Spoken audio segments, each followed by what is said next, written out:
अभी यहाँ मैं बसेस देख रहा था कल, तो हमारे यहाँ मैं मजाक में कहता था कि जहाँ हॉर्न छोड़कर सब बचता है। और आपका तो बहुत अच्छा है कि टप पर बैठे हुए लोग नहीं मिले। बिहार यूपी में मनोज जी जहाँ से आए वहाँ टप पर लोग बैठते हैं। तो पब्लिक ट्रांसपोर्ट को हमने निगलेक्ट किया है। अब एयर कंडीशन इलेक्ट्रिक पर चलने वाली बसेस जम्मू कश्मीर में आप शुरू करिए। ये मैं ट्रांसपोर्ट मिनिस्टर करके आपको कह रहा हूँ, और ये सस्ता है, टिकट आधा होगा। वो है ब्रॉडगेज मेट्रो, और वो तो यहां संजीवनी होगी। उसकी स्पीड गाड़ी की 140 किलोमीटर प्रति घंटा है। मैं आपसे 1 रुपए नहीं मांगता। पहली बात तो ऐसी कि मेरे पास इतना पैसा है कि मेरा पहला विभाग है कि मैं 40 लाख करोड़ के काम कर चुका हूं, और मैं पैसे खड़ा कर सकता हूं। मुझे आपसे और कश्मीर के लिए काम करना चाहता हूं, और वो करके अगर आप मुझे देंगे तो जितनी रोपवे, केबल कार, फर्नाकुलर आपको कश्मीर में बनानी है उतनी बनाने के लिए मैं तैयार हूं, आपको सहयोग करने के लिए तैयार हूं। और निश्चित रूप से इससे बहुत टूरिज्म बढ़ेगा। अभी तो जो टेस्ला कार परसों मेरे घर पर लाई गई थी, तो एलन मस्क मुझे मिले थे, उन्होंने वो हाइपर लूप बनाया। तो मेरे पास अब जगह है 120 मीटर बीच की, दिल्ली मुंबई के बीच में। तो मैं दिल्ली से जयपुर इलेक्ट्रिक हाईवे बना रहा हूं। जैसे रेलवे इलेक्ट्रिक पर जाती है वैसे ट्रक जाएंगे। अभी उसका काम नहीं शुरू हुआ, उस पर काम कर रहे हैं। और हाइपर लूप किया तो 2 घंटे में दिल्ली से मुंबई चले जाएंगे। और उसमें सबसे अच्छी बात है कि मैं जम्मू कश्मीर की सरकार को कोई पैसा नहीं मांग रहा हूं। मुझे जरूरत ही नहीं आपसे पैसा मांगने की, क्योंकि पैसा कैसे खड़े करना इसका मैं एक्सपर्टाइज हूं, मेरे पास है। कल मैं गुलमर्ग गया था, तो जाते समय काफी ऑब्जर्व कर रहा था। पिछले बार भी मैं गया था। तो यहाँ मुझे 2 सुझाव देने, क्योंकि ट्रांसपोर्ट मंत्री मैं हूं। यहाँ की बसेस मुझे अच्छी नहीं लगी। अभी हमने electric, ethanol, methanol, biodiesel, CNG इस पर बसेस लाई है, और ये पेट्रोल डीजल को समाप्त करना चाहिए। इससे बहुत पोल्यूशन तैयार होता है। और बीइंग ए ट्रांसपोर्ट मिनिस्टर, मैं अथॉरिटी से ये कह सकता हूँ कि पब्लिक ट्रांसपोर्ट और इलेक्ट्रिसिटी ये अब सबसे बड़ा उपयोग का काम साधन है। और प्रधानमंत्री ने मुझे rope way, cable car, funicular railway, public transport, electricity इसकी सबकी जिम्मेदारी दी है। मैं आपसे 1 रुपए नहीं मांगता। पहली बात तो ऐसी कि मेरे पास इतना पैसा है कि मेरा पहला विभाग है कि मैं 40 लाख करोड़ के काम कर चुका हूं, और मैं पैसे खड़ा कर सकता हूं। मुझे आपसे और कश्मीर के लिए काम करना चाहता हूं। और अभी तो मैं देश में 4-5 जगह पर ऐसे ब्रिज बना रहा हूं कि नीचे में 8 लेन रोड, ऊपर में 6 लेन ब्रिज फर्स्ट लेवल, फिर उसके ऊपर में 6 लेन ब्रिज सेकंड लेवल, और उसके ऊपर से ये पब्लिक ट्रांसपोर्ट सिस्टम और इलेक्ट्रिक। पुणे में बना रहा हूँ, शिरूर से लेकर वाघोली तक 50 किलोमीटर। चेन्नई में बना रहे हैं। मैंने खुद नागपुर में अपने शहर में, मेरी कॉन्स्टिट्यूंसी में, नीचे में रोड, ऊपर में ब्रिज और ऊपर में मेट्रो। तो ये टेक्नोलॉजी बहुत बदली हुई है। तो आपके यहाँ भी हम लोग इसका सबका उपयोग करना चाहते हैं। तो ये रोप वे, केबल कार, फर्निकुलर रेलवे की, जैसे मनोज जी हिमाचल प्रदेश ने जो पॉलिसी पास की वो आप बुला लीजिए, और वो करके अगर आप मुझे देंगे तो जितनी रोपवे, केबल कार, फर्नाकुलर आपको कश्मीर में बनानी है उतनी बनाने के लिए मैं तैयार हूं, आपको सहयोग करने के लिए तैयार हूं। और निश्चित रूप से इससे बहुत टूरिज्म बढ़ेगा, और जम्मू कश्मीर के अनेक युवाओं के हाथों को रोजगार मिलेगा। हम कटरा में अभी इंटरमोडल स्टेशन बना रहे हैं, आपने ही सहयोग दिया है। बहुत बड़ा स्टेशन बना है। वहाँ हम लोग लॉजिस्टिक पार्क बना रहे हैं, बस पोर्ट बना रहे हैं, वहाँ पार्किंग प्लेस बना रहे हैं, काफ़ी सुंदर बना रहे हैं। और ये आपके सब स्टेशन के लिए मैंने मनोज कुमार जी को जो बैठे हैं उनको कहा कि मुझे ऐसा आर्किटेक्ट नहीं चाहिए। तो हबीब खान करके हिंदुस्तान के आर्किटेक्ट एसोसिएशन के ऑल इंडिया के प्रेसिडेंट हैं, वो मेरे मित्र थे, और वो यहाँ आके गए श्रीनगर, और आपके पूरे रोड साइड एमिनिटीज़ और कटरा से लेकर सब डिज़ाइन करने के लिए मैंने उनको कहा। और उनके जो डिज़ाइंस हैं आज मनोज कुमार जी जाने के पहले आपको दिखा देंगे। इतने सुंदर डिज़ाइंस बनाए हैं कि ये वर्ल्ड प्राइड की जगह से डिज़ाइंस बनाए हैं। तो मैं आपको ये निश्चित रूप से जम्मू श्रीनगर में भी, यहाँ मैं कल कुछ व्यापारियों से मिला मुझे रास्ते में, तो कह रहे थे हमारा लॉजिस्टिक्स ये नहीं है, कॉस्ट बढ़ती है। तो मैंने कहा कि मैं आपकी लॉजिस्टिक कॉस्ट 2 साल के अंदर कम कर दूंगा। बस पोर्ट यानी बस स्टेशन, अभी यहाँ मैं बसेस देख रहा था कल, तो हमारे यहाँ मैं मजाक में कहता था कि जहाँ हॉर्न छोड़कर सब बचता है। और आपका तो बहुत अच्छा है कि टप पर बैठे हुए लोग नहीं मिले। बिहार यूपी में मनोज जी जहाँ से आए वहाँ टप पर लोग बैठते हैं। तो पब्लिक ट्रांसपोर्ट को हमने निगलेक्ट किया है। अब एयर कंडीशन इलेक्ट्रिक पर चलने वाली बसेस जम्मू कश्मीर में आप शुरू करिए। ये मैं ट्रांसपोर्ट मिनिस्टर करके आपको कह रहा हूं, और ये सस्ता है, टिकट आधा होगा, क्योंकि एक बेस्ट की डीजल की बस जब मुंबई में चलती है तो 115 रुपए किलोमीटर उसका खर्चा है।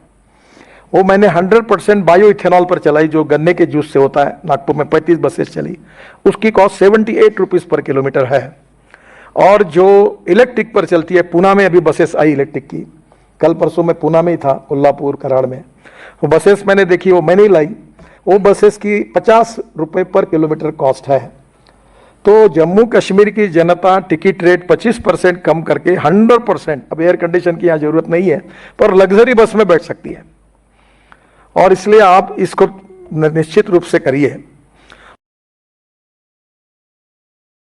और दूसरी एक योजना जो मैंने अपने नागपुर शहर में, पहली बार आप रेलवे मंत्री थे, रेलवे से क्लियर की है, वो है ब्रॉडगेज मेट्रो। और वो तो यहाँ संजीवनी होगी, उसकी स्पीड गाड़ी की 140 किलोमीटर प्रति घंटा है। और वो जो मेट्रो है 6 डब्बे की है, 2 इकोनॉमिक क्लास, 2 बिजनेस क्लास और 4 इकोनॉमिक क्लास। और जम्मू कश्मीर में जो ट्रैवल एजेंट है उन्हीं को दो, प्रकाश ट्रैवल, कोई इसकी ट्रैवल, अकबर ट्रैवल, उसकी वही खरीद लेगा। नागपुर में हमने 100 मेट्रो ऐसी अब खरीदने का निर्णय कर दिया। मेट्रो की कॉस्ट 30 करोड़ है, और ये प्राइवेट, 1 रुपए की इन्वेस्टमेंट नहीं इसमें। हमारी जो ब्रॉडगेज मेट्रो बनती है उसकी हमारी कॉस्ट 380 करोड़ रुपए पर किलोमीटर है। और जो मेट्रो मैं अब तैयार कर रहा हूँ, जिसकी अनुमति रेलवे मंत्रालय ने दी, वो उसकी 1 करोड़ रुपए भी पर किलोमीटर कॉस्ट नहीं, मैं 900 किलोमीटर की बना रहा हूँ। तो श्रीनगर से जम्मू तक जितनी ब्रॉडगेज है उसके ऊपर ये फास्ट गेज मेट्रो ये 1-1 घंटे में चालू हो जाएगी। तो 140 किलोमीटर की स्पीड से तो जम्मू से श्रीनगर तो मुझे लगता है 2 घंटे में हो जाएगा। और इसलिए टेक्नोलॉजी का उपयोग करके यहाँ जितना कुछ बदल होगा उससे तरक्की होगी। पर मैं केवल जम्मू के श्रीनगर तक की बात नहीं कर रहा हूं, मैं आपको दिल्ली से जुड़ने की बात कर रहा हूं। और वो यही है कि दिल्ली से कटरा हम लोग एक नया एक्सप्रेस हाईवे बना रहे हैं। अब मैं ये कहता हूं तो लोगों को भरोसा नहीं होता, क्योंकि महाराष्ट्र में जो रहे उनको दिल्ली से मुंबई 9 घंटे लगते थे। तो बाद में मैं कह रहा था कि 2 घंटे होगा तो लोग हंस रहे थे, पर अब रोड बन गया तो 1.25 घंटे में आते हैं। परसों मैं दिल्ली मुंबई हाईवे पे गया था, जो हमने बनाया, 70% काम हुआ है, कि दिल्ली से मुंबई 12 घंटे में। और मैं जब ट्रायल कर रहा था तो 170 किलोमीटर स्पीड से मैं गाड़ी में बैठकर चल रहा था, पता ही नहीं चला कुछ, इतना अच्छा रोड बना है। और इस दिल्ली मुंबई हाईवे को हम दिल्ली कटरा से जुड़ेंगे, और दिल्ली से कटरा ये 6 घंटे में हो जाएगा। और इसमें ये जो हाईवे है इसके बारे में मैं श्रीनगर से भी कैसे इसकी सुविधा मिले, ये भारतमाला परियोजना के अंतर्गत 670 किलोमीटर लंबा दिल्ली कटरा एक्सप्रेसवे दिल्ली से लेकर अमृतसर कटरा से जुड़ेगा।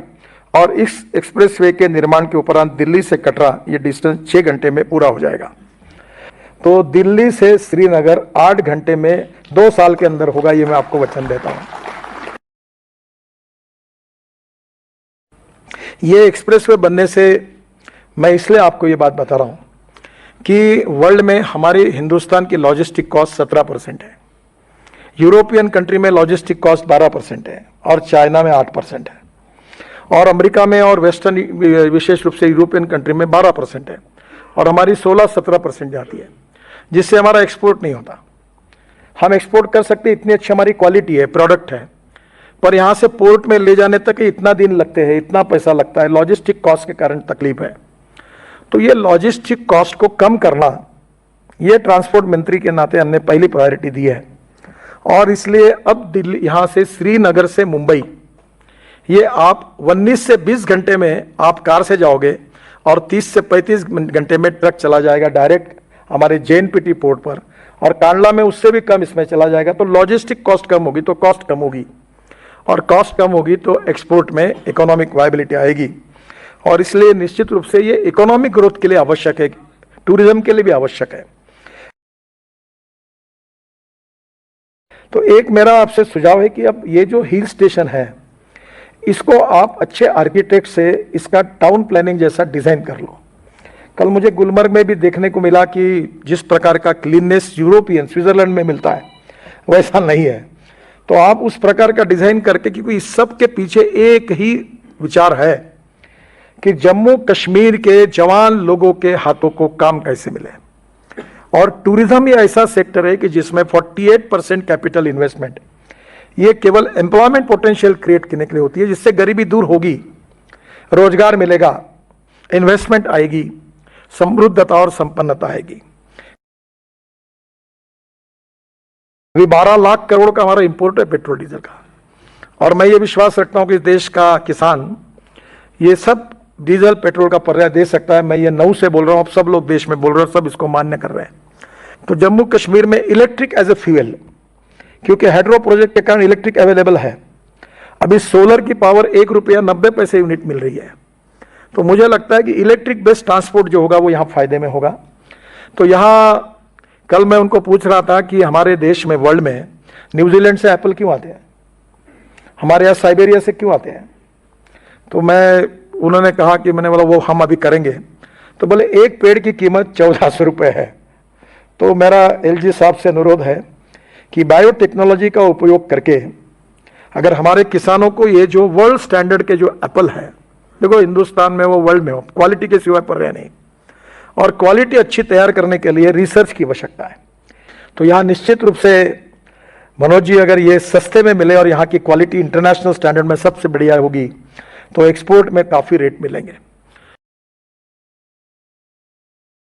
अभी तो जो टेस्ला कार परसों मेरे घर पर लाई गई थी, तो एलन मस्क मुझे मिले थे, उन्होंने वो हाइपर लूप बनाया। तो मेरे पास अब जगह है 120 मीटर बीच की, दिल्ली मुंबई के बीच में। तो मैं दिल्ली से जयपुर इलेक्ट्रिक हाईवे बना रहा हूं, जैसे रेलवे इलेक्ट्रिक पर जाती है वैसे ट्रक जाएंगे। अभी उसका काम नहीं शुरू हुआ, उस पर काम कर रहे हैं। और हाइपर लूप किया तो 2 घंटे में दिल्ली से मुंबई चले जाएंगे। तो टेक्नोलॉजी का उपयोग करके हम हमारे लोगों का जीवन सस्टेनेबल कैसे कर सकते हैं।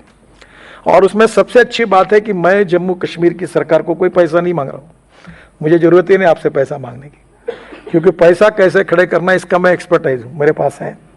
क्योंकि मैं लाखों करोड़ बोलता हूं, ऐसा नहीं, मैं मेरी मीडिया वालों को बोल देता हूं कि मेरे एक एक वाक्य को आपके पास लिख लेना, और एक भी काम नहीं हुआ तो मेरी ब्रेकिंग न्यूज लगा देना, क्योंकि मैं जो करता हूं वही बोलूंगा और जो बोलूंगा वही कहूंगा। तो ये हो सकता है। जम्मू कश्मीर में काम करने वाले किसी भी कॉन्ट्रैक्टर के पास जाना कि कभी मंत्री को मिला है क्या? मेरे पास कोई नहीं आते। I am not going to entertain this. Quality के साथ कॉम्प्रोमाइज नहीं। कल बहुत अच्छा रोड बनाया, यहाँ के कॉन्ट्रैक्टर ने बनाया, जो मैं कल 12 किलोमीटर हमारे NHAIDCL ने वो जो गुलमर्ग का रोड बनाया, बहुत सुंदर बनाया। मैंने उसको बुलाकर पीठ पे हाथ रखा उसका, और एक आधा कॉन्ट्रैक्टर अच्छा नहीं काम करता तो उसकी धुलाई करने के लिए मैं आगे पीछे नहीं देखता। तो इसलिए एक ही है कि आप हमें इन्वायरमेंट फॉरेस्ट क्लियरेंस और ये जो लैंड एक्विजिशन, 2 चीज़ों में आप फास्ट काम करा दीजिए, तो बाकी कामों में कोई अड़चन नहीं आएगी।